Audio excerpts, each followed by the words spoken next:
It's Jefferson Graham with USA Today. We are talking tech today with Matt Cutts. Have you ever wondered, how do I get my website so people will find it? Now, Matt is not going to reveal any state secrets here, but he's got a lot of common sense things that you could do for your website.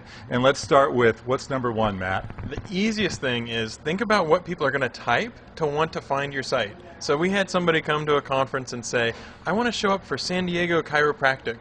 And we said, well, have you put the word San Diego Chiropractic on your page anywhere at all? And he hadn't. And sometimes just very simple stuff like that really helps. Think about what users are going to type to find your page, and then just make sure those keywords are on the page. So how important are adding the tags to your website? Title tags matter because it's what the user, whenever they search on Google, they see that title tag. It's the very first impression they have of your website.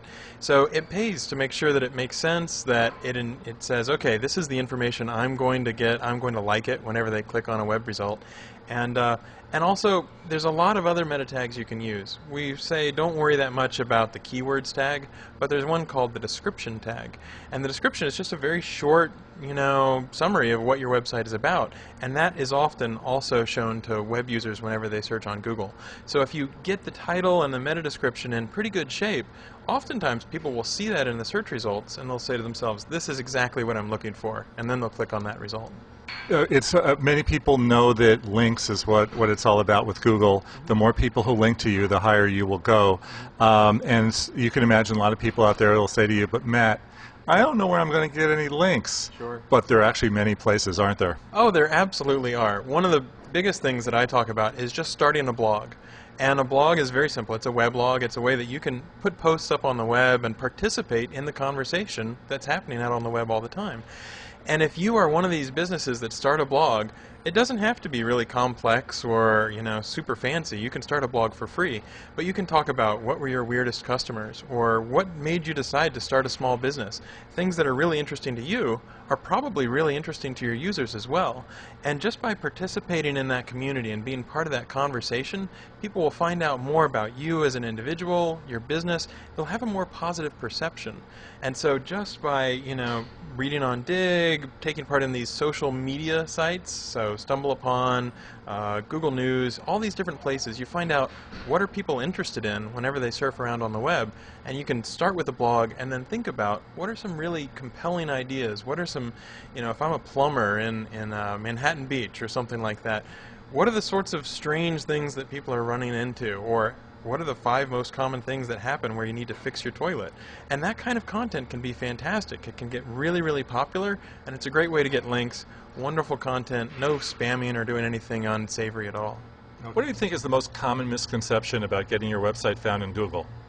One of the biggest misconceptions is that you have to pay Google somehow, or that you have to pay someone else who will pay Google.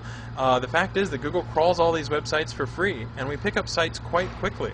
So you don't have to do anything special. You don't have to pay Google a cent. All you have to do is try to make sure that Google can find out about your website, and we'll crawl very quickly. One other interesting misconception is that some people think that if you somehow buy advertising on Google, you automatically rank higher or you'll do better in the search results, and nothing could be further from the truth. We call them our editorial search results because we don't want them to be affected by money. And so we try very hard to make sure that, it doesn't matter whether you buy advertising or not buy advertising, we'll try to rank you the same either way. I've seen it written that it could take 3 to 6 months to have your new website found in Google. Is that truth or fiction? Normally that's not the case. Google's very quick about crawling websites. We typically refresh our entire index every month or so, and we can find many websites within days. So one of the secrets you can do is you can go to google.com/addurl.html, and that's just a simple place where you can tell Google a single URL, like the root page of your site. We also have a neat feature at google.com/webmasters, and that lets you submit what's called a sitemap. So you can take a text list of all the URLs on your site, and you can go to Google and give them that list, and that will help us if we want to find out new URLs on your site. So there's some very simple things you can do, and typically that means that we'll find your site in days and not in months.